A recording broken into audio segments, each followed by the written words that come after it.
હે next gen, have you ever thought કે લગ્ન પછી સ્ત્રીઓની અટક જ કેમ બદલાઈ જાય છે? દુનિયાની મોટા ભાગની સંસ્કૃતિમાં આવું થતું જોવા મળે છે. લગ્ન પછી સ્ત્રીઓનું ગોત્ર બદલાઈ જાય છે. આપણે ત્યાં સ્ત્રીઓનું પોતાનું ગોત્ર કેમ નથી હોતું?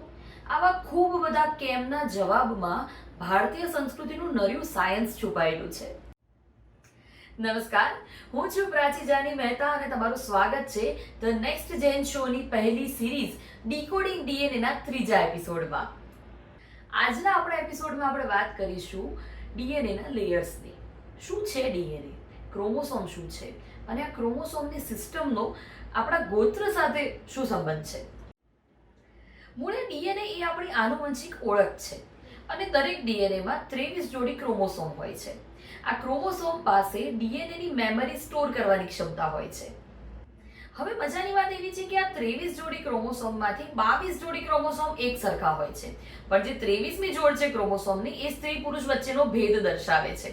સ્ત્રીઓ પાસે XX ક્રોમોસોમ હોય છે અને પુરુષો પાસે XY ક્રોમોસોમ હોય છે.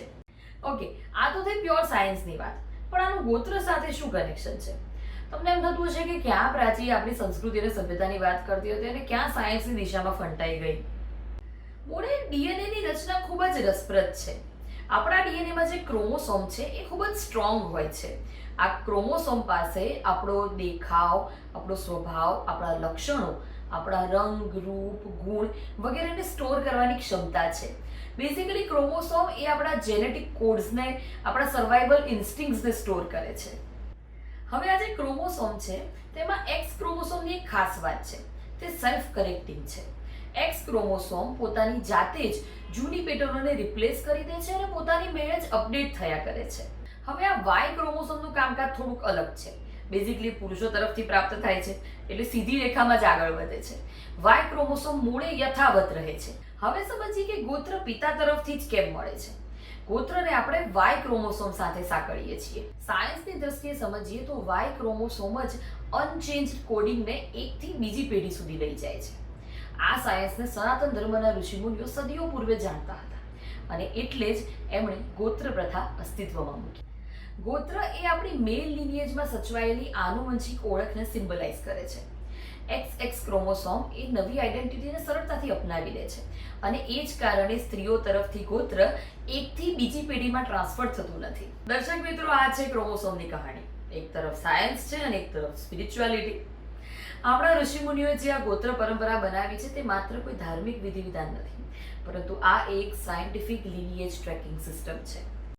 થોડુંક સરળતાથી કહું તો માનવ શરીરના ડીએનએમાં રહેલી મેમરીઝને સ્ત્રીઓના જીન્સ આગળ વધારી શકતા નથી. આ એક પ્રાકૃતિક શરીર રચના છે અને આ મોડર્ન બાયોલોજીને આપણા ઋષિમુનિઓ સદીઓ પૂર્વે જાણતા હતા અને એટલે જ એમણે ગોત્ર પરંપરા અસ્તિત્વમાં મૂકી. જેના ડીએનએમાં જૂની રૂઢિઓને છોડીને, જૂની વાતોને છોડીને નવું અપનાવવાની ગોઠવણ કરવામાં આવેલી હોય એ સ્ત્રી પારકા ઘરને પોતાનું કરી જ શકે ને. અને કદાચ આવા જ કારણોસર આપણી સંસ્કૃતિમાં સ્ત્રીઓ પરણીને સાસરે જાય છે. તે પારકા ઘરને પોતાનું બનાવે છે. ત્યાંના સંસ્કારોને, ત્યાંની રૂઢિઓને અપનાવીને પોતાનો નવો સંસાર શરૂ કરે છે.